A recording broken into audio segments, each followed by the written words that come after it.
안녕하세요. 뽀얀거탑 오늘도 돌아왔습니다. 저는 아나운서 류일한데요. 지난주에 첫 시작을 저희가 했는데 반응이 아주 뜨거웠죠?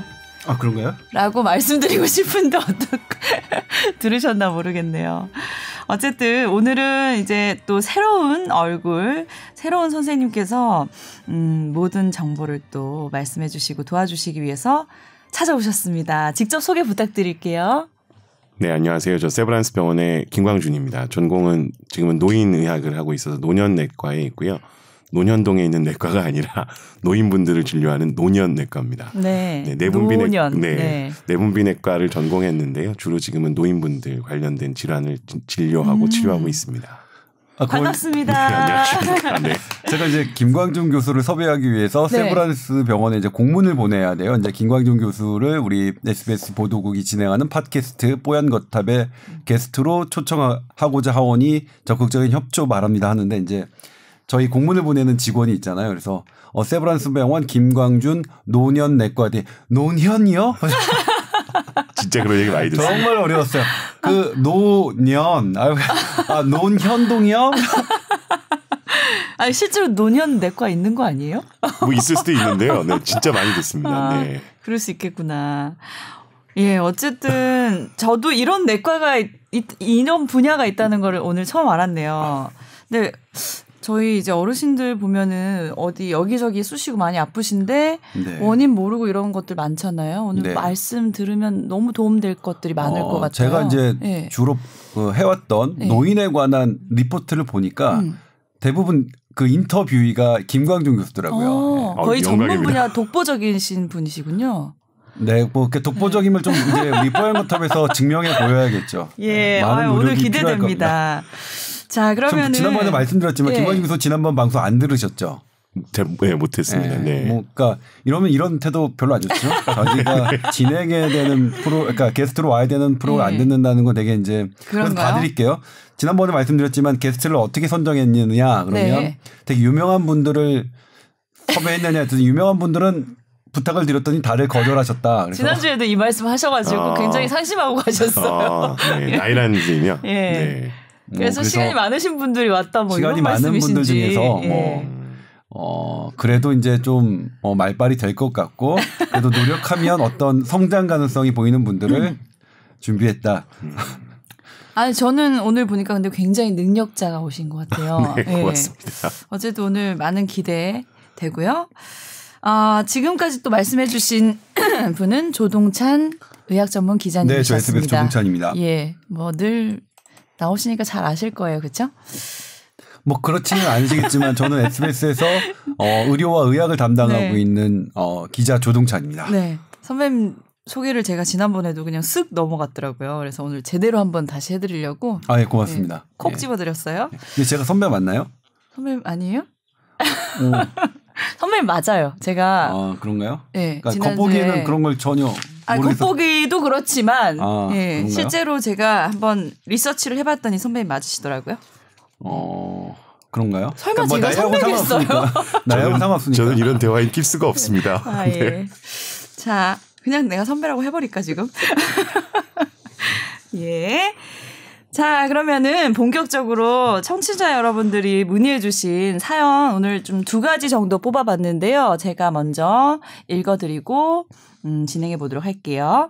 자, 하나는 지난주부터 계속 스테이가 돼 있던 상담이에요. 이게 노인 허리 수술에 관련된 문의인데 제가 한번 읽어드리겠습니다.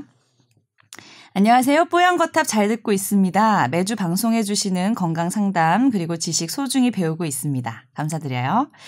자, 이번에 부모님 허리 수술로 문의를 드리려고 이렇게 메일을 보내게 됐다는데 아버님이 올해 77세시라고 해요. 허리가 많이 안 좋으셔서 아주 힘들어하신다고 합니다. 또 부모님이 부산에 살고 계시고 저는 직장 때문에 서울에 있어서 옆에서 못 돌봐드려서 너무 죄송하다고 하는데 부모님이 이제 그냥 고통을 참으시면서 병원에 다니면서 치료만 받으시다가 너무너무 힘드시니까 곧 수술을 하려고 결심을 하셨대요. 그래서 이제 제가 문의드리고 싶은 거는 나이 드신 분들이 허리 수술을 할 때 오히려 했다가 더 안 좋아진다 이런 말을 들었는데 어떻게 하면 좋은지 또 뭐 허리에 좋다는 약이나 보조제, 한약 이런 것들도 좀 도움이 될 만한 게 있는지 알려달라고 하셨고요. 또 부모님이 수술하신다면 이제 부산에 거주하고 계시니까 서울에서 하는 게 좋을까요? 아니면 좀 집에서 통원 치료가 쉬운 부산에서 그냥 가까이서 하는 게 좋을까? 이런 것들을 이제 물어봐 주셨어요. 네. 네. 사실은 질문이 세 가지인 것 같습니다. 그러면 네. 첫 번째는 노인분들이 수술을 과연 하는 게 진짜 맞느냐. 그리고 했을 때 문제가 생기는 경우가 어떤 경우가 있느냐. 세 번째는 약이나 다른 치료법 같은 게 있느냐. 이제 이런 걸 궁금해하시는 것 같은데요. 네네. 사실 뭐 저희가 약이라고 하는 거로 허리 통증을 치료한다라는 건 일단 한계가 있을 수밖에 없는데 기본적으로 허리 통증이 있을 때 치료하는 방법이 4단계로 나눠져 있습니다. 첫 번째는 기본적으로 운동이라든지 근력 강화 등을 통해서 통증이 생기는 원인을 운동 등으로 조금 줄여주는 게 일단 첫 번째 방법이고요. 그렇죠. 예. 두 번째 방법은 약물 치료를 해서 흔히 이야기하는 소염 진통제라든지 근이완제 같은 약들을 써서 통증을 조절하는 방법이 있고 세 번째 방법은 신경 차단술이라고 하는 어떤 주사 치료 같은 것들을 일단 해보는 방법이 있고요. 거기까지 했는데도 불구하고 효과가 미미하거나 네. 증상의 호전이 좀 기대한 것보다 부족하다 그러면 수술적인 치료를 하는 경우가 이제 있습니다. 그래서 단계적으로 봤을 때 이미 아버님의 경우에는 통증이 약으로 조절될 수 있는 범위를 넘어섰을 거라고 판단이 되고요. 네. 그렇다 그러면 흔히 이야기하는 수술적이나 혹은 시술을 받는 쪽으로 갈 수 있을 것 같고요. 네. 그건 이제 신경외과나 정형외과 등에서 치료 방법을 결정하시는 게 맞을 것 같습니다. 네. 세 번째 질문에 대한 답을 먼저 드린 거고요. 네. 첫 번째 질문은 저희가 이제 고민을 좀 해봐야 되는데요. 수술을 함으로써 얻을 수 있는 이득이 있을 거고 수술을 했을 때 생길 수 있는 문제가 있을 겁니다. 수술 후 합병증 같은 것들이 대표적인 문제라고 볼 수 있는데요. 네.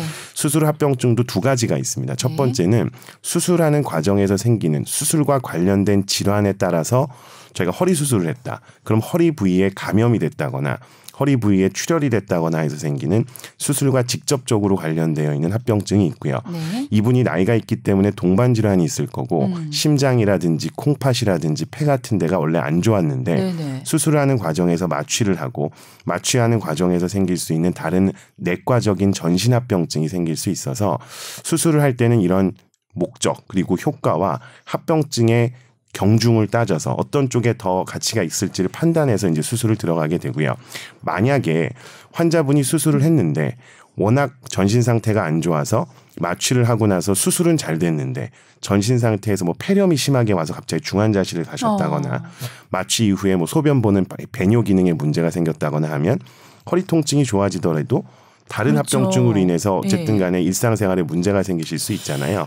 그래서 이런 것들이 좀 복합적으로 작용하기 때문에 결정을 하실 때는 저희가 지금 말씀드렸던 득실을 조금 구별해서 판단하시는 게 필요할 것 같고요. 결국 그런 부분은 의료진과 어느 정도는 좀 긴밀하게 상의가 필요할 걸로 보여집니다.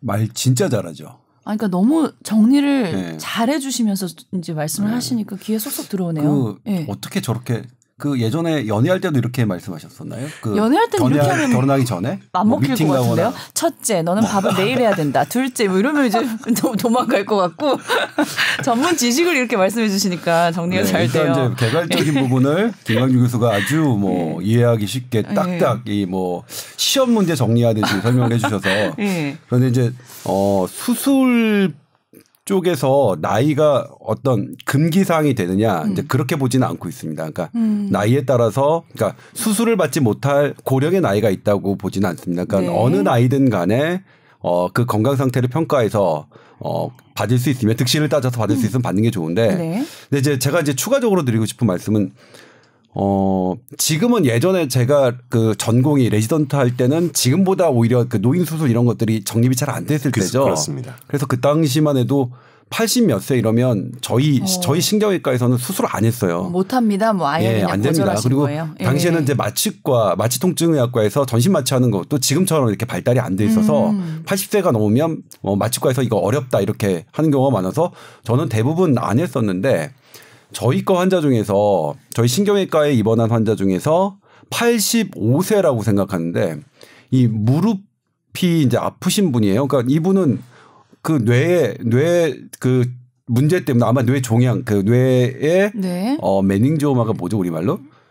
뇌 교종 뭐 뇌 수막종일까요? 뇌 수막종. 뇌 수막종으로 수술을 받았던 분인데 너무 무릎이 아프셔서 이제 정형외과 그 컨설팅을 냈는데 정형외과 선생님이 오셔서 수술하면 괜찮다는 거예요. 그래서 정말 그러니까 우리 신경외과 입장에서 보면 85세 넘은 사람이 그러니까 이 기능적인 수술, 그러니까 통증을 줄이는 생명과 관계없는 수술을 받는 건 좀 의아한데 당시 정형외과 선생님은 해야 된다. 그리고 왜요? 그랬더니 아마 걷는 기능은 그렇게 차이는 없지만 환자의 통증은 대단히 많이 줄어들 거다 이렇게 말씀하셔서 보호자한테 그렇게 설명했더니 보호자들이 그럼 하겠다고 하시더라고요. 네.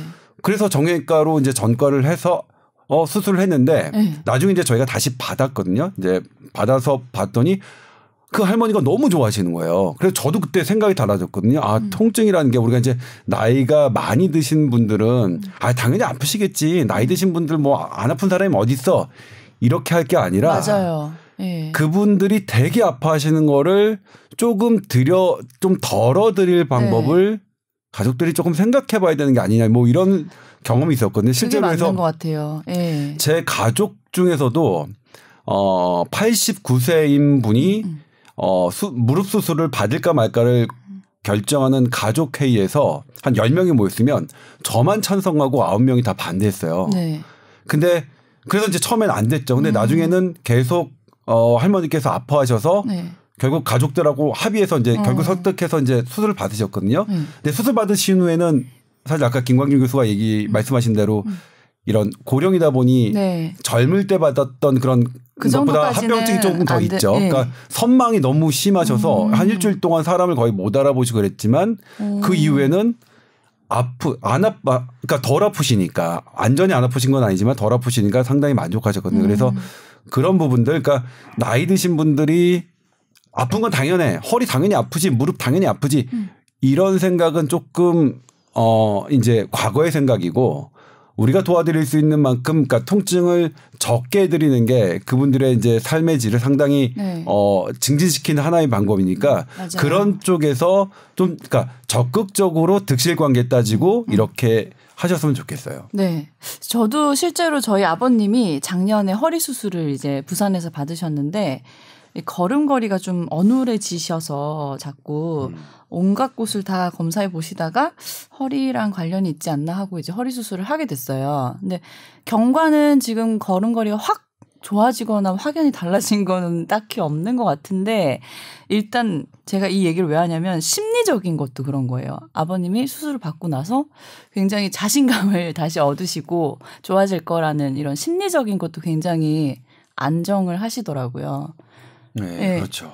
근데 김광준 교수 그러면 이런 경우에 이제 수술 받으시는 분들이 이렇게 고려할 때 방금 뭐 일목요연하게 다 정리하셨지만 특히 어떤 부분들을 더 이제 중요하게 우리가 생각해 봐야 될까요? 그러니까 지금 말씀하셨던 내용들이 굉장히 사실 중요하고요. 저희가 뭐 정형외과나 신경외과 의사로서 수술하는 그런 의사가 아니지만 내과 의사로서 노인분들을 진료하는 어떤 종합적인 관점에서 좀 다른 시각으로 본다면 수술적인 처치를 한다는 건 결국에는 내과적인 처치로 도저히 호전이 되기 어려운 상황에서 수술적인 치료를 하거나 혹은 수술적인 치료가 내과적인 치료에 비해서 훨씬 더 빠르고 효과적이라고 판단되기 때문에 수술을 선택하는 거거든요.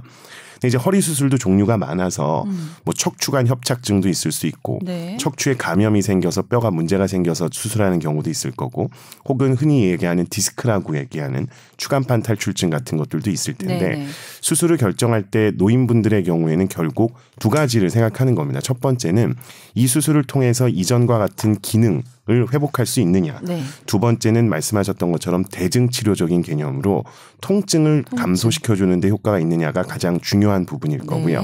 만약에 대증치료적인 목적이라 그러면 위험도가 낮은 거를 선택하는 게 왜냐하면 얻을 수 있는 게 통증 완화이기 때문에 정말 기능적인 회복을 꾀해서 얻을 수 있는 이득이 100이라 그러면 통증만 줄여서 얻을 수 있는 이익이 50 정도 되니 부작용에 대한 것도 경중을 따져서 만약에 50을 얻기 위해서 수술하고 나서 합병증이 생겨서 60을 잃는다 그러면 이건 손해보는 거지 않습니까? 그래서 그런 부분들을 판단을 해야 되는데 여기서 이제 제가 진료를 하면서 경험했었던 가장 중요한 문제점은 의료진마다도 이 가치관이 다릅니다. 네. 그러니까 얻을 수 있는 이득이 사람마다 생각하는 게 다를 거고 생길 수 있는 문제를 판단하는 기준도 다르기 때문에 그러한 가치관이나 인식의 차이 등으로 인해서 정확한 판단을 하기가 어려운 경우가 많고요. 그렇기 때문에 저희 같은 경우에는 꼭 2군데 정도에서 의견을 좀 들어서 그 수술을 받는 환자분이나 보호자분들께서 판단을 하는데 참고를 하시는 걸 도움을 드리죠. 네. 저희가 보통 병원 가서 이제 선생님 괜찮을까요? 하면 보통은 의사 선생님들이 아유 괜찮아요. 이렇게 확신을 주는 답은 절대 안 하시잖아요. 그러니까 가능성을 항상 생각하시고 그럴지도 모릅니다. 뭐 그럴지도 모릅니다 하니까 더 판단하기가 어렵더라고요. 그러니까 어쨌든 그러니까 웬만해서 건강하시다면 별 무리 없으시다면 하시는 것도 나쁘지 않다는 말씀이시죠? 네, 그렇죠. 근데 이제 이 수술이 말씀드렸던 것처럼 상태에 따라서 예를 들면 척추관 협착증은 수술한 다음에 얻을 수 있는 이득이 그리 크지 않을 수 있거든요. 그러니까 무슨 얘기냐면 척추관 협착증은 수술한다고 해서 굉장히 드라마틱하게 증상이나 기능의 호전을 얻기 어려운 경우가 많고요. 추간판 탈출증도 신경이 손상되어 있거나 한 사람들의 경우에는 추간판 탈출증을 수술한다고 해도 이미 손상되어 있는 신경이 회복되는데 시간이 필요하기 때문에 즉각적인 효과를 볼 수는 없고 시간이 많이 걸리거든요. 그러니까 이런 부분들을 고려해서 이 수술적인 치료를 어떠한 목적으로 할지에 대한 것들을 반드시 이제 환자분들도 인지를 하신 상태에서 수술을 결정하시는 게 맞죠. 사실 이제 뭐 김광준 교수가 말씀하신 부분들을 의사들이 잘해야 되는 일이죠 원래는. 그러니까 환자들이 그런 걸 선택하는 게 아니라 의사들이 그런 개별적으로 다른 환자들에 대해서 근거 있는 치료 방침을 제공해야 되는데 사실 그건 이제 되게 여러 가지 이제 변수들이 있죠. 예를 들면 이제 디스크만 같더라도 2000년대 초반까지는 무조건 수술해라가 정답이었는데 나중에는 시간이 지나지면 뭐 이거 그러니까 저절로 없어지는 경우가 많고 1년이 지나면 수술하지 않는 것과 수술한 것과 사실 별 차이가 없다는 게 그 이후에 막 나오니까 막 바뀌고 있거든요. 근데 이제 예를 들어 하나 들면 제가 얼마 전에 이제 민원을 하나 받았어요. 그러니까 상담을 받았는데 엑스레이를 딱 보냈는데 이제 척추가 흔들리는 거예요. 그러니까 전방 척추 전이증이라고 하는데 전방 척추 전이증이 증상이 없으면 그냥 뭐 경과 관찰하는 거지만 증상이 있으면 예를 들면 이제 전형적인 증상이 일어나려고 할 때 엉치가 빠지는 느낌이거든요. 이게 불안정하기 때문에 이 불안정한 그 척추 옆에 관절에서 나오는 전형적인 그 증세인데 근데 그게 있으세요. 근데 그러면 교과서에는 어떻게 돼 있냐? 그거는 이제 교정하는 수밖에 없습니다. 그걸 단단하게 이제 나사못을 박아서 교정하는 것밖에 없는데 그 병원의 선생님이 그렇게 말씀하셨대요. 원래는 수술이 원칙인데 근본적인 치료는 일단 통증 치료부터 하시죠. 그랬다는 거예요. 그래서 저한테 전화가 온 거예요. 그 선생님 말씀이 맞냐더니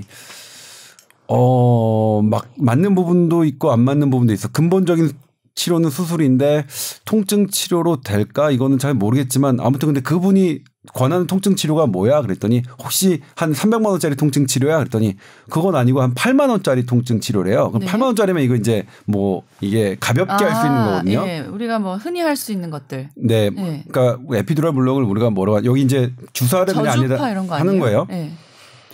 그래서 그거면 그러니까 뭐냐면 아예 교과서와는 다르지만 저라도 이렇게 그렇게 추천할 것 같아서 혹시나 해서 물어봤어요. 혹시 그 의사 선생님이 누구야? 봤더니 제가 아는 분이었어요. 제가 그 예전에 전임의 할 때 임상 교수 했던 분인데 그분이 만약 그 당시였다면 그분은 100% 무조건 수술해야 된다 이렇게 말씀하실 분이에요. 100%. 근데 그분도 연세가 있고 이렇게 살면서 그러니까 완벽한 그 기준에서 그 자신만의 이런 뭔가 이 범위를 가지고 이렇게 그럼 이렇게 해보자 하시는 것 같아요. 그래서 사실 그러니까 의사들이 되게 원칙적으로 좀 일관되게 어느 병원을 가나 말씀에 똑같은 말을 했으면 좋겠는데 사실 기준이 있긴 있지만 그런데 이런 부분들이 있어서 그런 차이도 있다. 그러니까 근본적으로 그러니까 물론 나쁜 의사도 아주 일부의 나쁜 의사도 있긴 하지만 좋은 의사 다수의 좋은 의사들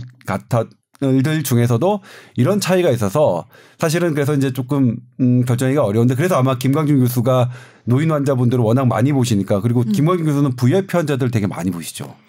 네.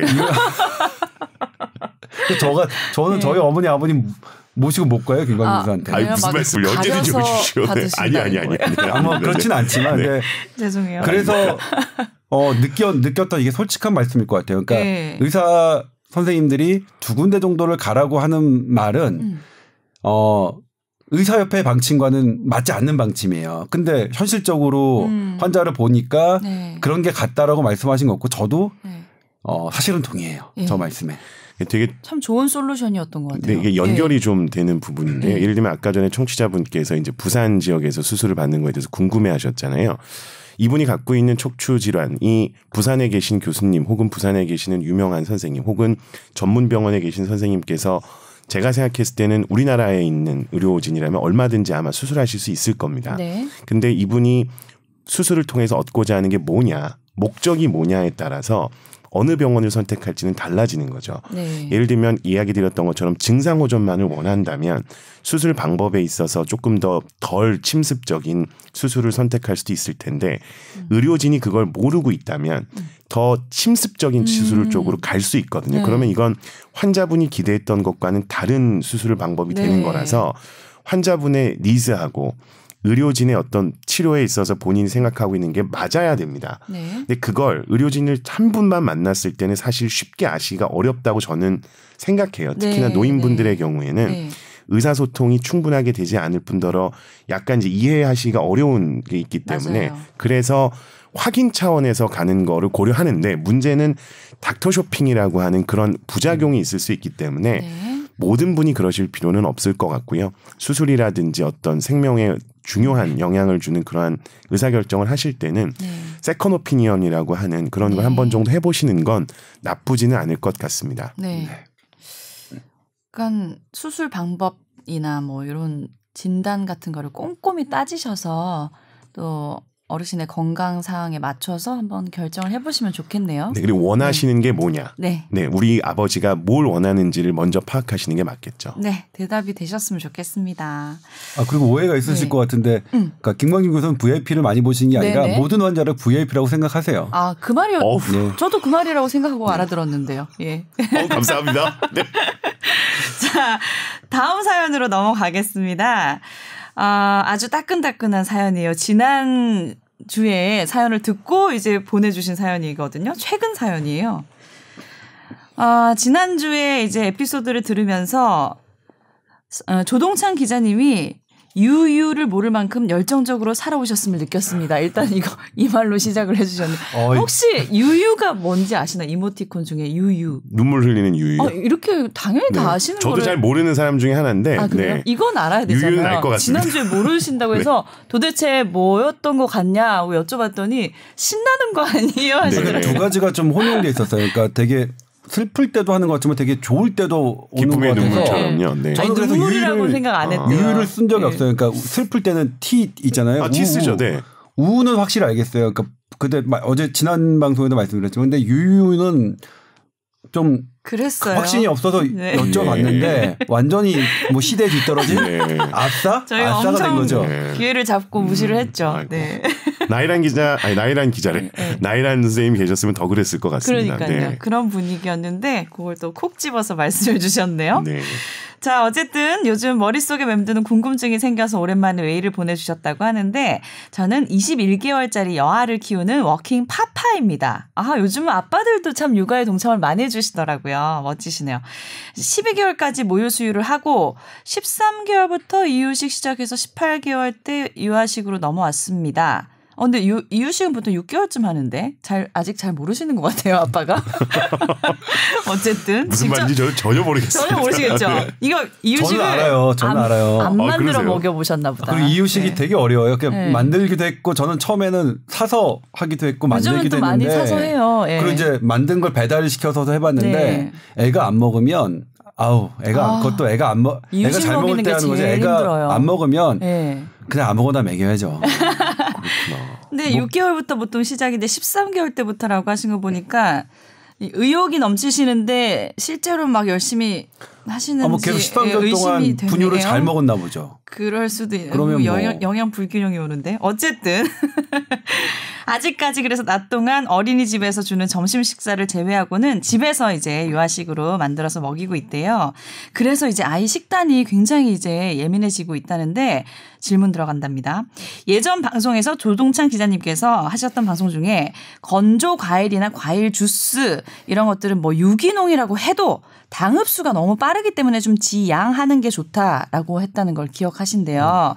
그 때문에 당은 어지간하면은 탄수화물이나 그냥 생과일 이렇게 그냥 섭취할 수 있도록 조정을 하고 있는데 그래서 궁금한 게 과일을 얼마나 먹여야 할지 고민이라고 하세요.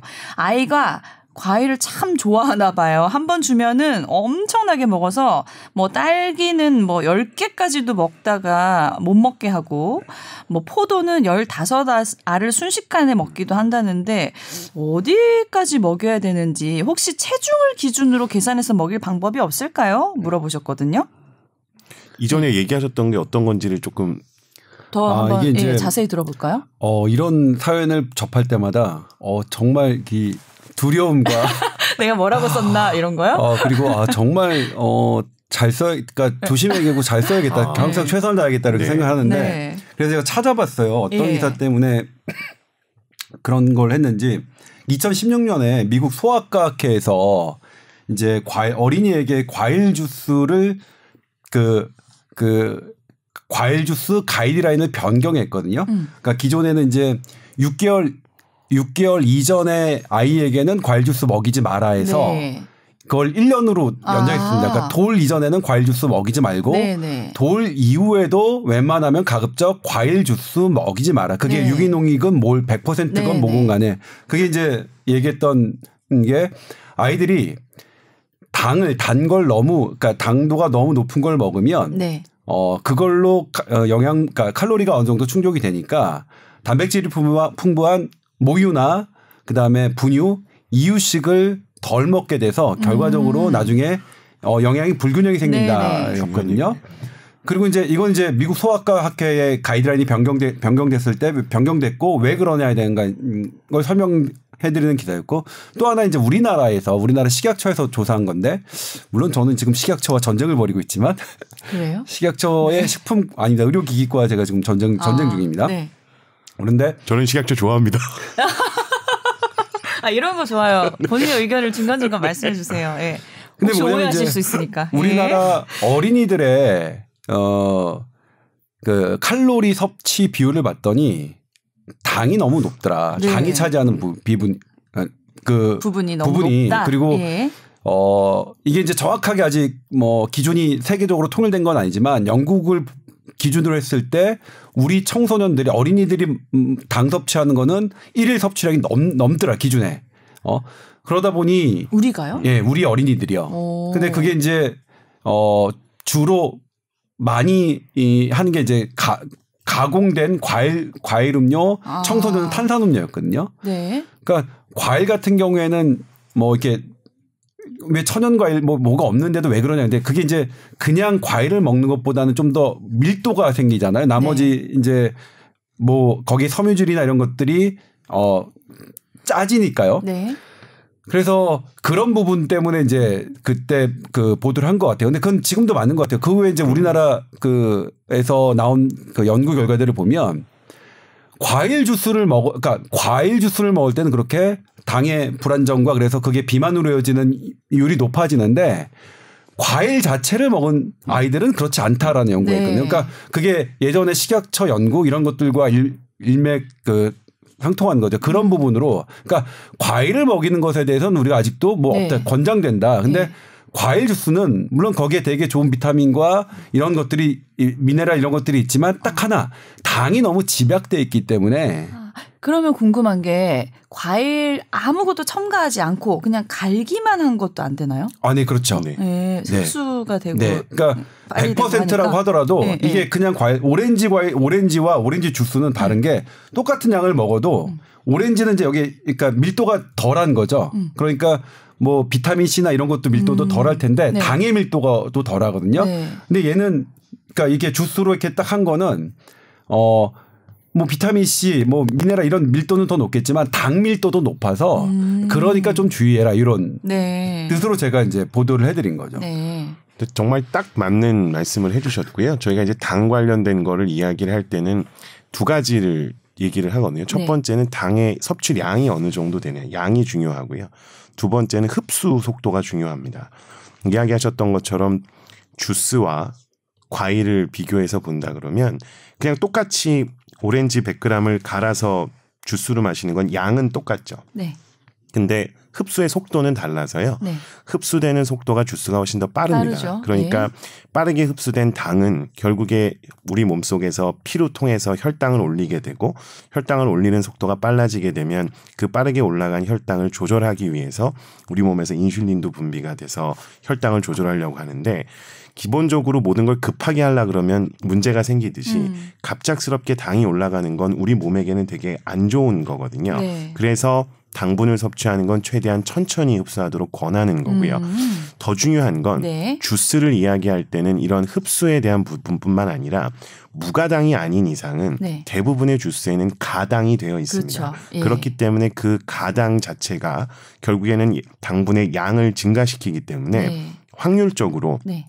주스는 과일 자체에 비해서 어쩔 수 없이 당분의 양도 많고요. 네. 흡수 속도도 빠르기 때문에 과일에 비해서는 좋지 않을 수 있는 가능성이 있는 겁니다. 그래서 네. 그걸 고려하신다 그러면 과일을 이 정도 드시는 거는 크게 사실은 제가 볼 땐 걱정하실 필요는 없을 것 같고요. 이 정도면 많이 먹는 거 아니에요? 저희가 봤을 때는 아이가 그냥 먹고 싶은 만큼의 과일을 섭취하는 건 사실 큰 문제가 되지는 않습니다. 네. 또 하나 중요한 건 과일에 들어있는 당분은 대부분 다당류라고 저희가 이야기하는 거거든요. 네. 다당류라는 건 단당류와 달라서 단당류는 그냥 설탕 같은 겁니다. 네네네. 먹으면 바로 우리 몸속에서 열량을 공급하는 에너지원으로 작용될 수 있는 거고 혈당을 확 올리지만 다당류는 몸속에 들어와서 분해되는 시간이 필요하기 때문에 네. 혈당을 조금 더 천천히 올릴 수 있고요.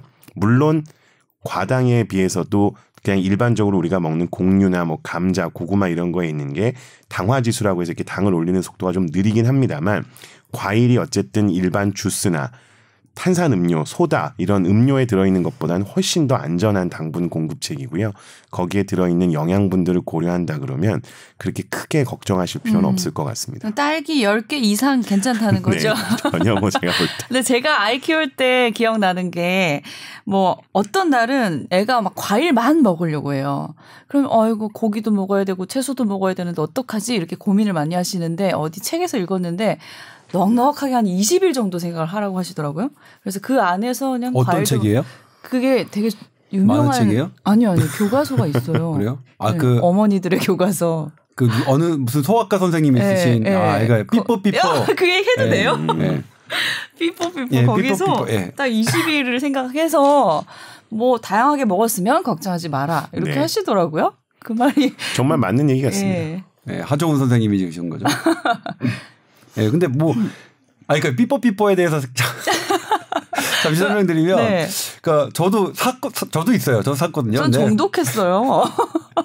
그래서 제가 왜 샀냐면, 네. 저 이제 뭐 그런 거에 약을 먹이거나 이런 것들이 실제로 이제 교과서에 나와 있는 건데 잘 안 맞잖아요. 그러니까 타이레놀을 뭐 8시간 간격 먹이나요? 그다음에 이제 뭐 브루펜을 뭐 6시간 간격 먹이는데도 애가 열이 안 떨어지면 어떻게 할 것이냐. 현실적으로 이거는 그러면 그 약의 인디케이션을 가이드라인을 어기면서 내가 결정할 그런 거 없으니까. 네. 그럼 이제 소아과 친구한테 다 물어보면 걔가 야, 그 삐뽀삐뽀 119에는 뭐라고 써있대? 선생님들도 그걸 참고하시는군요. 아니 뭐 이제 그러니까 그게 그런 것 같아요. 현장에서 많은 선생님들의 의견을 네. 본인들 그러니까 소아과 선생님들이 모아서 네. 그렇게 교환하시면서 낸 책 네. 같아서 물론 이제 이게 딱딱 교과서와 맞느냐 그러면 교과서 안 맞는 부분도 있는데 네. 그런 점에서 저도 되게 뭐 저기 했던 것 근데 같아요. 그 책이 믿을 만한 게 두께가 이만하잖아요. 그러니까 많은 정보가 들어있다는 거니까. 네. 네. 그리고 또 하나가 이제 뭐냐면 제가 계속 어린이 키우는 분들에게 말씀드리자면 이제 좋은 거는 이런 거죠. 좋은 건 어쨌든 뭐 그런 거 안 먹이고 단 음식 안 먹이고 초콜릿 안 먹이고 과일 주스 그다음에 뭐 탄산음료 안 먹이는 게 좋은데 네. 컵라면 안 먹이는 게 좋은데 키우다 보면 어떻게 그럽니까? 애가 안 먹는데. 네. 그냥 가끔은 해도 괜찮다. 네. 뭐. 저는 예전에 이유식 안 먹을 때 이유식 떠서 위에 초콜릿 올려줘서도 먹여봤어요. 하도 안 먹어서. 그런 요령은 나쁘진 않은 거죠. 네. 사실 현실은 쉽지 않다. 그리고 정말로 특히 이 아이가 안 먹고 할 때는 어떻게 해요? 뭐 애가 좋아하는 거 맞아요. 먹여야죠. 그래서 근데 이제 아까 김광진 교수가 말씀하셨듯이 과일은 충분히 많이 먹어도 충분하게 많이 먹어도 괜찮고 그다음에 애가 과일에서 섭취할 수 있는 이런 것들이 풍부해지면 네. 그다음에 이제 단백질이 부족하거나 그러면 애가 또 고기 먹고 뭐 이렇게 싶어지겠죠. 네. 네. 아이 키우는 거 항상 여유 있게 그냥 생각하시고. 그럼요. 애가 지가 크는 거지. 정답인 것 같아요. 진짜 중요한 말씀하신 것 같아요. 여유를 갖는 거가 너무 중요합니다. 진짜 장기적인 시각을 가지고 한 끼로 끝나는 게 아니지 않습니까? 그리고 이게 오히려 장기적으로 봤을 때 과일의 입맛에 익숙해지면 지금 얘기했었던 탄산음료나 스낵 같은 거라든지 막 이런 가공식품으로부터 오히려 노출이 덜 될 수 있는 장점이 그렇죠. 있어서요. 네. 딸기 10개 이상, 포도 15알 이상 괜찮다고 합니다. 너무 걱정하지 마시고요. 네, 뭐 과일값이 좀 드시겠네요. 그러네요. 비싼 과일을 좋아하네, 우리 아이가. 저는 그러네요. 그러니까 딸기는 그러니까 뭐냐면 집에 있는 딸기를 제가 먹으려면 허락을 받아야 돼요. 그렇게 힘들게 사셨어요. 예. 아니, 그러니까 제가 그 소득이 그렇게 높지 않아서. 예. 어떻게 선배님 딸기 한번 사드려야겠네. 아니 괜찮아요. 저 딸기 별로 안 좋아해요. 다행히. 예. 갑자기 마음이 아프게 마무리가 되고 있어요. 예. 아니 이 마지막으로 당에 대한 질문 요거 마무리할까요? 아니면 하시죠. 뭐. 예. 짧게. 그리고 당에 관련된 질문을 짧게 올려주셨는데 뭐 평소에 이제 졸립거나 이러면 초콜릿 한 번씩 먹고 졸음 쫓아내고 하시는데 초콜릿 먹으면 기분이 막 좋아지는 게 느껴진대요. 그런데 기분 우울할 때 이렇게 단 음식을 먹으면 기분 전환된다는 얘기를 들었는데 반대로 생각해보면 기분을 좋게 해주기 때문에 당에 의존하기가 쉽고 또 당이 떨어지면 기분이 나빠지진 않을까 이런 걱정이 들어서 당 섭취와 스트레스에 대한 상관관계에 대한 상식이 있으면 좀 알려주세요 하셨거든요. 네. 예. 이미 다 말씀을 하셔가지고요. 그러니까 이 부분이 다 상식 아닌가요? 그럼요. 예. 네. 거의 잘 대부분 알고 계신 것 맞는 같아요. 얘기고요. 예. 네. 실질적으로 우리가 몸속에서 스트레스를 많이 받게 되면 결국에는 스트레스에 대항을 해야 되니까요. 스트레스로부터 우리 몸을 견딜 수 있도록 하는 여러 가지 변화들이 일어나게 되고 그 과정에서 결국에는 호르몬 분비도 바뀌고 이런 대사가 바뀌는 과정에 당분이 꼭 필요합니다. 왜냐하면 머리는 기본적으로 당을 가장 중요한 에너지원으로 사용하기 때문에 당을 갈구할 수밖에 없는 건데요. 문제는 그럴 때 섭취한 당분이 우리가 일상생활에서 필요로 하는 당분의 양보다 많아지게 되는데 스트레스에 반복적으로 노출돼서 그 당시에 필요했었던 당분을 우리가 공급을 할 때마다 실질적으로 내가 그냥 안정된 상태였다면 불필요했을 당분을 추가로 공급하게 된 거거든요. 네. 그게 계속 반복되다 보면 결국에 우리 몸의 당분의 과다 상태가 되는 거고요.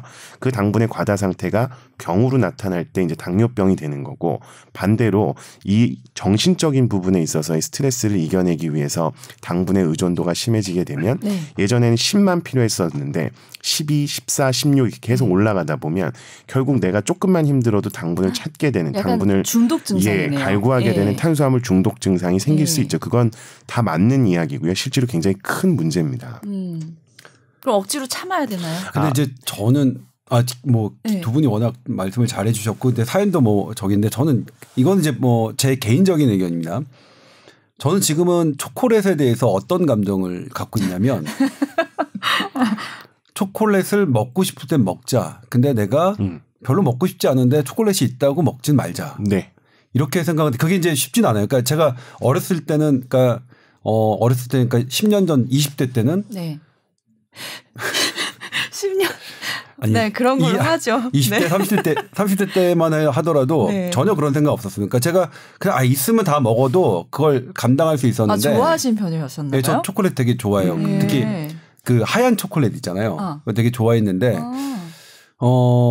지금은 그렇게 많이 먹으면 분명히 너무 많은 불편함을 느껴요. 그리고 일단 초콜릿에 그 카페인도 많잖아요. 그래서 저녁에 먹으면 그것 때문에 잠이 설치는 경우도 있어서 근데 조금 연습을 해서 그러니까 내가 지금 진짜 먹고 싶은가? 먹고 싶지 않은가? 그래서 먹고 싶지 않은 거를 조금 하는 연습은 좀 필요한 것 같아요. 네, 오히려 앞에 두는 게 좋겠네요. 없을 때 막 찾게 되는 것보다 앞에 두고 아니야 먹지 말자 이런 연습? 아니 그렇진 않고 이제 저를 보는 거죠. 이제 내가 지금 초콜릿이 뭐 당기나 뭐 당기나 네. 하는데 별로 그게 아니면 그냥 굳이 이렇게 하지 않는. 그래서 그리고 또 하나가 이제 뭐냐면 아까 김광준 교수가 한 말씀과 비슷한데 초콜릿을 먹을 때 예전에는 아이스크림 먹을 때 되게 빨리 먹었는데 지금은 되게 천천히 먹어요. 이게 어쨌든 내가 천천히 하면 그 흡수 속도는 좀 느리게 할 수 있으니까. 네. 그래서 그러면 훨씬 더 조금 덜 먹게 되는 것 같아요. 이건 이제 뭐 제 개인적인 그런 적입니다. 네. 절제할 수 있는 방법을 알려주신 거죠. 그러니까 천천히 먹고 좀. 네, 그러니까 일단 먹을 때는 천천히 먹고 그다음에 한번 생각하는 배고플 때도 예전에 그냥 점심 때 되면 그냥 먹었잖아요. 근데 점심 때 내가 지금 배가 고픈가 안 고픈가. 근데 별로 안 고프면 조금만 먹고 그다음에 예전에 한 그릇 나오면 그냥 다 남기기가 싫어서 다 먹었는데 지금은 식당 가면 저희가 일단 먼저 하는 게 밥 양을 덜어요. 저 반밖에 안 먹겠습니다. 그래서 제가 이제 지금 상태의 배고픈 정도만 먹는 거를 지금 계속 연습하고 있거든요. 야, 대단하신 것 같아요. 그래서 강추입니다. 이렇게 날씬한 몸매를 유지하고 날씬하지 않아요, 저. 날씬하지 않습니다. 예. 이 되게 존경스러운 겁니다. 그런 것 같아요, 그죠? 이게 대단한 의지가 필요한 거거든요. 정말 저희가 뭐 이게 정립된 게 아니라 제가 지금 하고 있는 연습, 연습해보고 있는 겁니다. 근데 이게 어린 아이들은 이렇게 못하죠. 사실은 조절도 안 되고 나이 드신 분도 좀 다른데. 어느 정도 본인의 의지로 조절하실 수 있는 연령대에 계신 분들이라면 진짜 저는 기자님이 말씀하시는 건강관리법을 강추하고 싶습니다. 네. 어쨌든 술이 그게 안 돼요. 그렇죠. 술은 원래 그게 안 되게 돼 있죠. 네. 저도 죽어도 안 돼. 조절을 못하는 게 술이. 술은 진짜. 나 진짜 술 끊어야 되는데 왜 이렇게 못 끊겠어요? 술은 이게 딱 들어가 처음엔 뭐 마시기 싫다고 해도 그 중간에 이제 이게 그거를 그러니까 술을 팔면 안 돼요.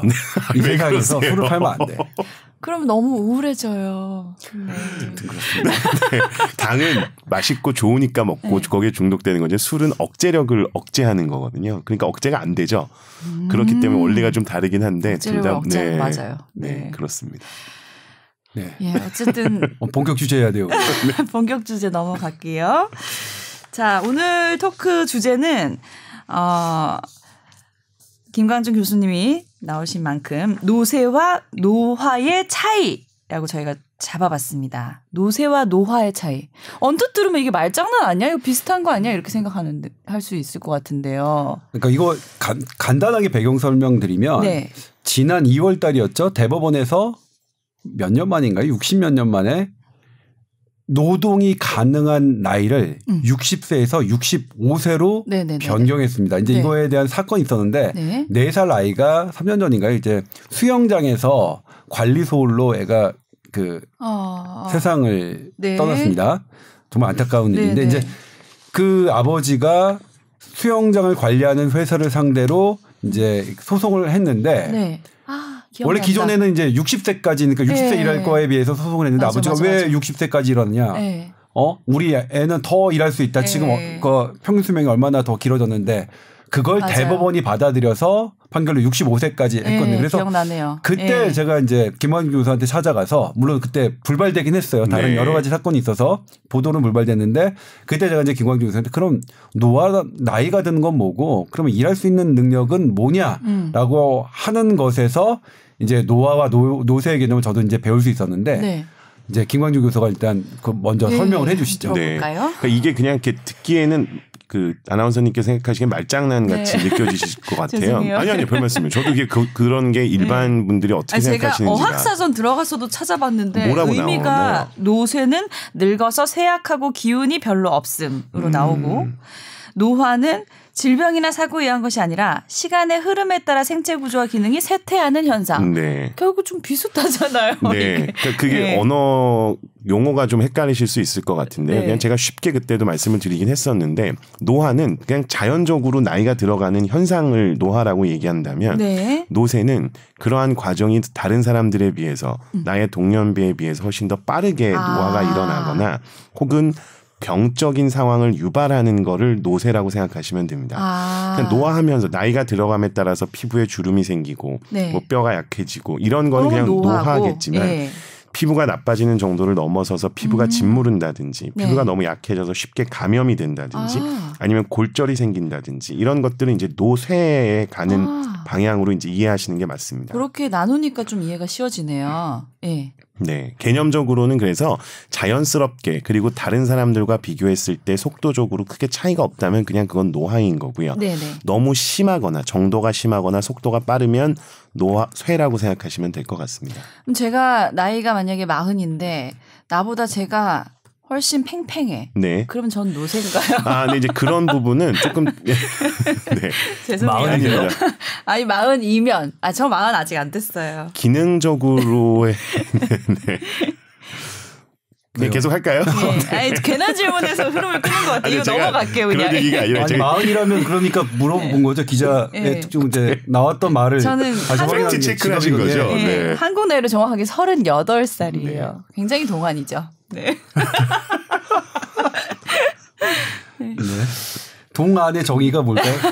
아무튼 네. 제가 대신 사과를 좀 드리겠습니다. 아니 진행자가 좀 이렇게 주제에 맞게 흐름을 타줘야 되는데 제가 오히려 자꾸 지금 가지치기를 하는 것 같아요. 죄송해요. 입 다물고 있을게요. 아닙니다. 네. 네. 그러니까 아까 얘기하셨던 것도 일반인 분들께서 생각하시기에는 조금 궁금해하실 수 있는 부분일 것 같아요. 도움이 될 것 같고요.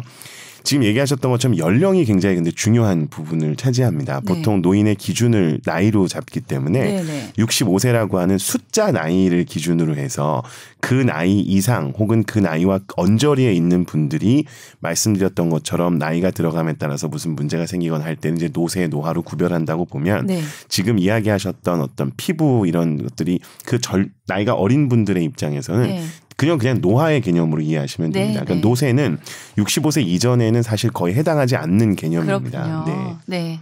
또 이렇게 친절히 또 대답까지 해주셔서 감사드려요. 아니 듣고 나니까 일반인 분들, 청취자분들은 궁금해하실 수도 있을 것 같아서 중요한 포인트를 짚어주신 것 같습니다. 네.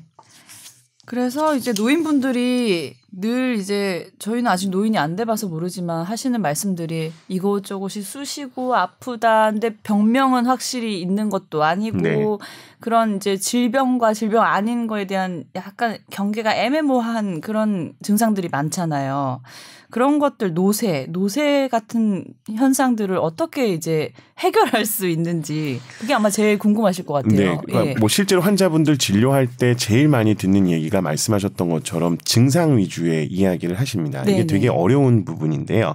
예를 들면 저희가 노인분들이 아닌 일반 그냥 환자분들의 경우에는 어떤 증상을 종합하면 진단이 나옵니다. 그러니까 속이 쓰리고 소화가 안 되고 뭐 배가 뭐 밤중에 좀 더부룩하고 이런 증상이 있으면 그 증상을 종합하면 진단명이 나오거든요. 이게 일반적인 의학에서 얘기하는 진단 방법입니다. 근데 반대로 노인분들은 어떻게 되냐면 병 여러 개가 모여서 증상으로 나타납니다. 그러니까 이 증상이 하나의 뿌리에서 기인한 게 아니라 수없이 많은 질환을 갖고 있는 상태에서 하나의 증상을 본인이 느끼는 두드러지는 증상을 갖고 병원에 오기 때문에 이 차이를 이해하시는 게 되게 중요하거든요. 여러 개의 증상이 하나의 질환 때문에 생기는 일반 환자들과는 달리 여러 개의 질환이 모여서 하나의 증상으로 나타나는 거기 때문에 당연히 이 증상을 해결하기 위해서는 풀어야 될 숙제도 훨씬 더 많고요. 걸리는 시간도 많은 겁니다. 그렇기 때문에 노인분들이 특정 증상을 가지고 병원에 왔을 때는 의사들이 기본적으로 갖고 있는 일반 환자를 진료하는 증상을 가지고 병명을 찾아가는 걸로 접근하면 안 되고요. 이 증상을 유발할 수 있는 질환이 뭔지를 오히려 역추적해서 가야 되는 거거든요. 그래서 이 개념만 일반인 분들도 어느 정도 이해하신다 그러면 훨씬 더 쉽게 내 증상이 왜 이렇게 오랫동안 그리고 쉽게 안 낫는지에 대한 거를 이해하시기가 좀 쉬울 겁니다. 아니 그러면은 노인분들이 내가 어디가 아파 뭐 힘들어 이런 것들이 결국은 어떠한 원인이 분명히 있다는 말씀이시네요. 그렇죠. 그냥 쉽게 지나치시면 안 된다는 거죠. 그게 일단 첫 번째 특징이고요. 두 번째 특징은 흔히 이야기하는 증상을 유발하는 질환 자체도요. 대부분 이제 저희가 두 가지로 나눠서 설명을 하는데 특정 모양의 변화를 그러니까 초래하는 병들이 있습니다. 예를 들면 속이 쓰리다라고 얘기하면 그 증상이 있는 거에 대한 질환을 진단하기 위해서 내시경을 합니다. 내시경을 해서 내시경을 했을 때 안쪽에 큰 혹이 있다거나 궤양이 있다거나 그러면 이분이 나타난 이 증상을 유발한 원인은 모양의 변화 때문에 생긴 증상인 겁니다. 궤양이 있다거나 혹이 있는 건 모양상으로 변화가 있는 걸 확인할 수 있잖아요. 네. 근데 문제는 노인분들의 경우에는 이런 모양의 변화를 동반하지 않고 예. 기능적인 문제만 갖고 있는 경우도 그렇죠. 굉장히 많습니다. 그게 문제예요. 예를 들어서 소화불량이라고 하는 게 위에서 소화를 시키려고 하면 소화 효소라는 것도 막 분비가 돼야 되고 위도 잘 움직여가지고 소화를 도와줘야 되는데 의사들도 그렇고 환자분들도 그렇고 그걸 육안적으로 확인하거나 알 수가 없지 않습니까? 그래서 네. 이런 것들을 기능성 질환이라고 저희가 얘기를 하는데 문제는 선입견적으로 기능성 질환은 눈으로 볼 수 있는 근거가 하나도 없기 때문에 네. 의사도 그렇고 환자분도 그렇고 난 뭐냐 도대체. 네네네. 그러니까 설명하기도 어려워지는 문제가 생기는 거죠. 그게 근데 궁금해요. 예. 그래서 기능성 질환을 갖고 있는 환자분들 같은 경우에 젊은 분들은 막 신경성이다. 또 약간 심리적인 문제가 있다. 이런 식으로 치부되는 경우도 예. 있죠.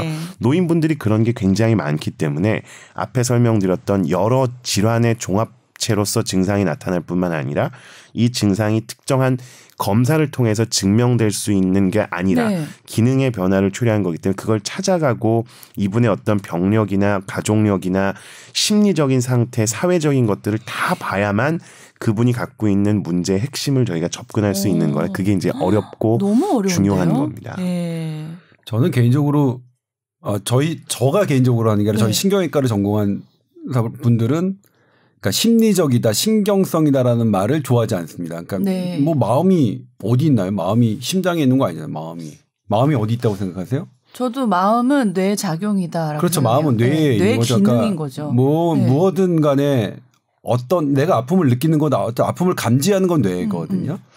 그렇기 때문에 기능성 심리적인 거에 아직은 우리가 그러니까 변화를 못 찾기 때문에 그런 그렇죠. 텀이 붙었을 가능성이 높고 나중에 조금 더 한다면 아마 그런 것조차도 어떤 원이다 밝혀질 네. 겁니다. 근데 그래서 사실 그런 김광진 교수의 말씀은 그런 노인들의 아주 복잡한 증세를 본인이 하는 것을 무시하면 안 되고 그리고 네. 젊은이들보다 더 접근이 더 정밀하게 그럼요. 정교하게 가야 된다는 네. 거죠. 그러니까 네. 하나로 되는 게 아니라 여러 질환의 복합체로서 증상이 나타나기 때문에 네. 하나의 증상을 접근하는 게 훨씬 더 다각적으로 가야 된다는 말씀을 맞습니다. 하신 것 같은데 되게 네. 중요한 말씀인 것 같아요. 네. 우리가 어머님 아버님을 할 때. 근데 이제 제가 뭐 이것과 관계에 대해서 말씀드리는 게 아니라 저는 이제 나이가 들면서 어떠냐 그러면 기억력이 상당히 떨어졌어요. 네. 기억력이 상당히 떨어졌고 신체 능력도 상당히 떨어졌어요. 그리고 뭐 두 분 벌써요? 예, 두 분 다 아시겠지만 언제가 제일 저기 아니면 치아 이제 이 뭔가를 먹고 마시고 하는 그러니까 천년만년 가까 건강할 것 같던 이 나의 그 치아와 이런 이 저작 기능이 이거 그렇진 않겠구나. 가끔 막 찬물을 마시면 이가 시리고 뭐가 막 그런 것들을 느끼거든요. 그래서 그다음에 눈도 그냥 지금은 멀리 있는 분이 잘 안 보여서 지금 누가 인사를 하면 이제 가야 되거든요. 되게 많이 불편해졌는데 그래도 어떠냐? 그래도 전 좋아요. 나이 드는 게 나쁘지 않아요. 그러니까 네. 이 나이 드는 나쁘지 않은 게 어디에 무엇 때문이에요? 그러면 네. 예전에 화났던 분노보다 네. 지금은 분노가 덜 생기는. 네. 그러니까 전반적인 신체 기능이 떨어졌는데 그런 것도 예, 같이 분노 떨어지나요? 감정이 떨어지니까 네. 저를 막 힘들게 했고 막 슬프게 했고 그건 하는 것들이 맞아요, 진짜. 네. 떨어졌는데 네. 근데 이걸 이제 우리 뇌하고 국한시켜서 얘기해 보면 뇌는 나이가 들면 들수록 더 작아지죠. 네. 작아지는데 네. 뇌의 활용도는 뭘로 평가하냐면 이제 이 뇌의 부위를 연결하는 연결성이거든요. 뇌는 전반적으로 작아지만 뇌의 연결성은 이게 늘어나거든요. 네. 그러니까 어떤 포괄적으로 보는 능력이 커지는 거죠. 그래서 예전에 보면 그 인류학의 연구가 많이 되어 있는데 네. 아이 손자 손녀가 네. 그러니까 생존율이 높으려면 할머니 할아버지 특히 할머니가 살아 계셔야 이게 생존 능력이 높거든요. 네. 여러 인종에서 이렇게 네. 해봤더니 네. 그러면 그게 뭐냐? 그러니까 할머니의 지혜인 거죠. 할머니가 경험에서 오는 것들. 그러니까 그건 경험도 있겠죠. 경험 그 수많은 경험들이 어떤 뇌의 그 부분을 구성하고 있고 네. 그 그러니까 부분을 연결해서 하는 부분이죠. 근데 이게 이제 좀 또 재밌는 게 남녀하고 차이가 있어요. 그러니까 여성과 남성은 뇌가 그러니까 물론 사람에 따라서 저처럼 남자임에도 불구하고 머리가 작은 사람이 있겠고 반대인 경우도 있어요. 우리 네. 류 MC처럼. 네. 그렇지만 보통은 남자가 크고 여성이 좀 작습니다. 그리고 여성은 이제 여기 이 인중이라고 하네요. 미간이 네. 인중은 여기죠. 네. 미간이 이게 딱딱한 이게 그라벨라라고 하는데 이게 없고 네. 남자는 있는데 근데 보통 남자와 여자의 뇌를 보면 여자가 더 작아서 크기로 보면 볼륨으로 보면 여자가 신경세포가 그만큼 덜할 테니 여자가 머리가 나쁜 거 아니냐라고 생각하기 쉬운데 그렇지가 네. 않습니다. 남자는 이 좌뇌나 우뇌 요거 한쪽만을 하는 그 연결 부위가 되게 강해요. 좌뇌 우뇌 한쪽으로. 근데 그 여성 같은 경우에는 좌우를 통합하는 그러니까 아주 골고루 쓰는 능력이 예. 강해서 그러니까 어떻게 보면 이제 여성들의 직관력이 예. 뇌각으로 점점 설명되고 있는 거 아닌가 이렇게 보고 있는데 여자가 더 똑똑하네요. 아니 근데 그러니까 어느 게 더 우월하다라고는 할 수 없는데 근데 딱 봐도 그냥 양쪽 다 쓰는 게 우월한 거 아닌가요? 예. 어쨌든 내가 늙어가면서 예. 내가 나이가 들면서 예. 어떤 순간에 기억하고 뭐 하는 것들 순간 어떤 거를 딱 집중해서 하는 능력은 떨어지지만 전반적으로 뇌를 골고루 사용하는 능력 때문에 그런 것 같아. 어떤 사람이 딱 하면 그럴 수도 있겠네. 그렇게 생각할 수도 있겠네. 이런 부분들. 네. 그리고 예전에는 이제 결정을 되게 이제 이 생각 저 생각 하다 보면 좀 어려웠는데 네. 지금은 오히려 결정을 하는데 그러니까 많은 에너지가 들지 않는. 맞아요. 그냥 그래서 네. 저는 그런 면에서는 신체적인 것들이 약해지긴 했지만 네. 그래도 나이 들어가는 게 오히려 저는 조금 네. 좋은 것 같아요. 지천명을. 네. 근데 나이 들수록 분노가 이제 분노 감정이 이제 떨어지신다고 하셨는데. 그래도 이제 저는 워낙 네. 높았기 때문에. 워낙 높아서. 이게 떨어진다 하더라도 네. 지금 웬만한 사람보다 좀 높은 편이긴 합니다. 그러니까 마음이 넓어지신 거잖아요, 그렇죠? 나이 들수록. 그러니까 워낙 좁았기 때문에 네. 넓어져도 웬만한 사람들보다 좁은 남자들은 나이 들수록 여성 호르몬 많이 나와서 더 쪼잔해지지 않아요? 근데 이게 열정이신 거죠? 그러니까 분노라기보다는 열정의 표현이 그렇게 나타나셨을 거라고. 그렇게 그러니까 이제 포장해 주셔서 고마운데 그래도 분노긴 분노죠. 네. 네. 그렇군요. 그래서 이제 노인분들이 여기저기 아프시니까 이제 검사를 해보면 대부분 당뇨나 고혈압이나 이런 이제 네. 전반적인 질환들을 많이 이제 가지고 계시잖아요. 그래서 약을 이제 항상 챙겨 드시는 거 보면 하루에 몇 개씩 막 네. 드시잖아요.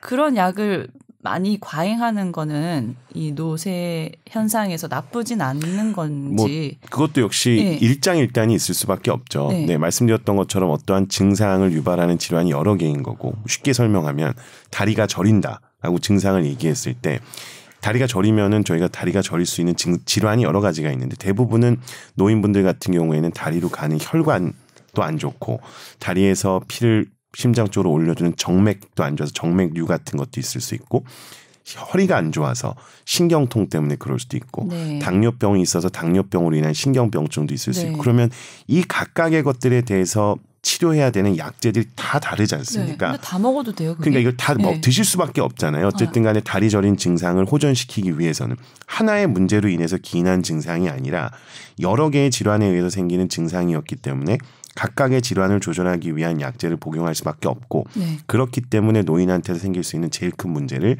약제 다양성에 의한 문제라고 이야기를 합니다. 네.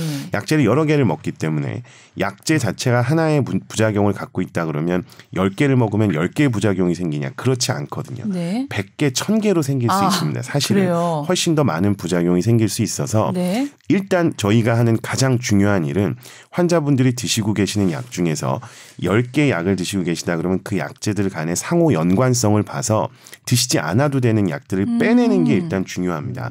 근데 우리나라 정서에서는 아직도 할머니 할아버님들이 약을 많이 먹어야 된다라고 네. 생각을 하시기 때문에 그건 먹어야 되는 경우도 있지만 안 먹어도 되는 경우에는 줄여나가는 게 굉장히 중요한 문제고요. 그걸 설득하는 게 너무 어렵습니다. 어르신들한테 이 약 안 드셔도 되니까 드시지 마세요 하면 왜 저쪽에서는 줬는데 여기선 자꾸 줄여주냐 이러면 설득해야 되잖아요. 네. 근데 제가 그걸 설득하는데 드는 시간이 이분의 어떤 진찰을 통해서 정확한 증상의 원인이 뭔지를 파악하고 적절한 치료를 하는데 들어가는 시간만큼 많이 걸립니다. 네. 그러니까 진료 시간이 길어지죠. 네. 거기다가 이제 말씀을 나누거나 하는 과정에서 약제를 빼거나 하는 걸 일일이 다 설명을 해드려야 되거든요. 이 약을 네. 먹으면 무슨 부작용이 생길 수 있고 근데 그걸 또 들으시고 한 번에 기억을 하시기도 어렵고 요즘의 고민은 지금 이야기하셨던 이런 여러 개의 약제를 복용하시는 분들이 어떻게 하면 보다 안전하게 약을 드실 수 있도록 교육을 해드리고 안내해드릴지에 대한 걸 많이 고민하고 있죠. 네. 그러네요. 그런 부분 필요하겠네요. 네. 사실 저희 뭐 주변에서 약을 사실 너무 많이 드시긴 하잖아요. 맞아요. 그렇죠. 네. 요즘 또 좋은 약들이 워낙 많아서 네. 복용해야 될 것들도 많더라고요. 이게 네. 참 적절하게 먹는 게 너무 어려운 것 같습니다. 그러니까 원하시는 분들 중에서 진짜 먹어서 도움이 되는 것들을 안 드시는 분도 심지어는 있고 먹어서는 안 되는데도 불구하고 드시는 분들이 있어서 적절하게 찾아가는 과정이 되게 우리나라에서도 그렇고 네, 어려운 부분인 것 같습니다. 네. 네. 그러니까 그걸 누가 해줬으면 좋겠다는 생각이 들어요. 그러니까 네. 우리 어머니가 정형외과 가시고 내과 당뇨약하고 갑상선약 네. 드시고 그다음에 어떤 감기 걸리면 감기약도 각각 처방 받으시는데 네, 이게 통합적으로 딱 봐줄 네. 수 있는 그러면 12알이에요. 네. 그 이제 제가 그래도 있으면 이제 저는 저의 부족한 지식으로 어머니한테 이거 빼고 이렇게 7알만 드셔. 이거 그러니까 겹치는 건 빼거든요.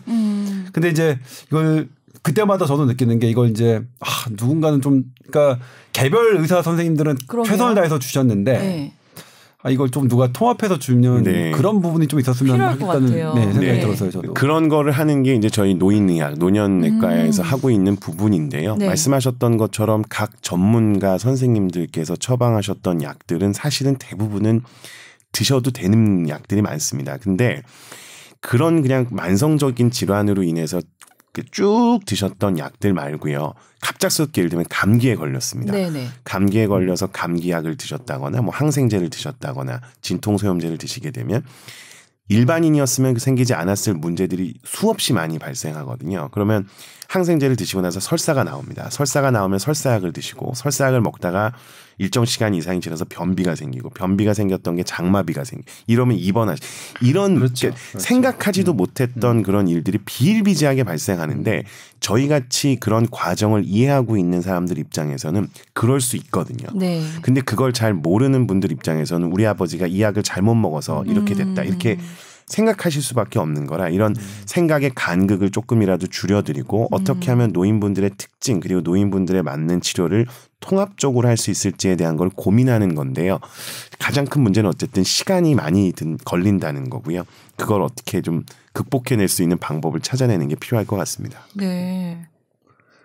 네. 그리고 마지막으로 보면 정리하는 의미에서 그 우리 이제 노화는 어쩔 수 없고 노쇠를 어떻게 이제 그 나이 생물학적 연령에 비해서 네. 이제 낮추느냐 그러면 가장 중요한 건 뭘까요? 제가 생각했을 때는 두 가지가 제일 중요해요. 첫 번째는 아셔야 됩니다. 내 상태를. 네. 근데 그게 일반적으로 얘기하는 진단명, 내가 갖고 있는 질병의 뭐 이런 게 아니고요. 노인 포괄 평가라는 게 있습니다. 아, 그런 평가 기준이 있어요. 네, 노인분들이 어떤 상태인지를 다각도로 평가합니다. 근력이라든지 네. 가족력이라든지 과거력이라든지 환자분의 사회적인 지위, 운동 능력, 네. 심리적인 상태, 인지기능 같은 것들을 포괄적으로 평가하는 방법이 있어서 노인 포괄 기능 평가를 통해서 노인 포괄 평가를 통해서 본인의 상태를 일단 정확하게 아시는 게 1번이고요. 요건 어느 병원에 가면 할 수 있는 거예요? 그냥 병원에 네. 가서 노인 포괄 평가를 하는 병원들이 여러 군데가 있어서요. 네. 그걸 일단 첫 번째로 하시면 될 것 같고요. 그래서 자기 상태를 알았다. 그럼 그 다음 단계에서는 결국 세 가지밖에 없습니다. 1번은 운동입니다. 아, 그래요? 이건 어떻게 할 수가 없습니다. 운동을 능가하는 건 아무것도 없다. 네. 이게 좀 근력을 키울 수 있는 그런 근력을 키우는 것뿐만 아니라 여러 가지 운동이 있는데 그건 이제 시간이 되면 차후에 또 한번 말씀을 운동이 네네네. 일단 1번이고요. 네. 두 번째는 양질의 식사입니다. 예. 양질의 식사는 탄수화물, 지방, 단백질의 공급량을 일정하게 유지하는 걸 얘기하는데요. 네네. 역시 자세한 거는 다음 방송에서 해야 될 것 같고요. 네. 세 번째는 현재 본인이 갖고 있는 질환에 대한 치료도 적절히 유지를 해야 됩니다. 네. 그래서 이 세 가지를 지키는 게 노인분들한테는 가장 중요한 부분이고요. 세부적인 내용은 나중에 뭐 질문을 더 해주시거나 그러면 기회가 되면 와서 하도록 하겠습니다. 지금 뭐 우리가 여러 가지 수많은 이런 그러니까 안티에이징 이런 것들이 많잖아요. 네. 그런데 현재 운동을 능가하는 건 없다. 네. 두 번째 양질의 식사를 그다음에 양질의 식사하고 그다음에 세 번째가 내가 갖고 있는 질병을 어떻게 잘 치료하느냐다. 그러니까 헬스 에이징, 안티 에이징이라는 게 우리가 여러 가지 막 유혹적으로 다가오는 많은 것들이 있지만 실은 현대의학이 내놓는 답은 현재까지 이거다라는 거잖아요. 그렇죠? 운동 식이 습관을 능가할 수 있는 건 아무것도 없습니다. 단 시간이 걸립니다. 네. 그래서 조급해 하시면 안 됩니다. 네. 오늘 이제 마지막에 얘기를 하다 보니까 더 물어보고 싶은 세부한 이야기들이 어마어마하게 지금 많은데 다음 시간에 다 하나하나씩 짚어주시면 좋겠어요. 네, 뭐 불러주시면 오늘은 어쨌든 본인이 이게 노화 증상인지 좀 노쇠가 된 건지 판단하기 위해서는 노인 포괄 평가라는 게 있으니까 그 가까운 병원 가셔서 한번 체크해 보시면 참 좋을 것 같고요. 증상이 나타나는 거에 따라서 적극적인 치료를 하시는 것도 참 좋을 것 같습니다. 네. 자, 오늘 이야기는 여기까지 할까요? 네, 그렇게 정리해 주시려고 이렇게 막 적으셨구나. 아니, 그냥 아까 뭐 이렇게 적으시나 정말 제대로 적고 계시나. 이거는 낙서한 거예요. 네, 네. 글씨는 뭐 그냥 그러시네요. 네. 그러시네요. 뭐 알아볼 수가 없어요. 네. 네. 알겠습니다. 뭐 어쨌든 늙어가는 게 슬픈 것만은 아니잖아요. 아까 기자님 말씀처럼. 전 좋아요. 예. 항상 마음이 건강하게 그리고 즐겁게 사시는 것도 중요할 것 같아요. 네, 오늘은 여기서 마무리하겠습니다. 오늘 말씀 감사합니다. 네, 불러주셔서 감사합니다.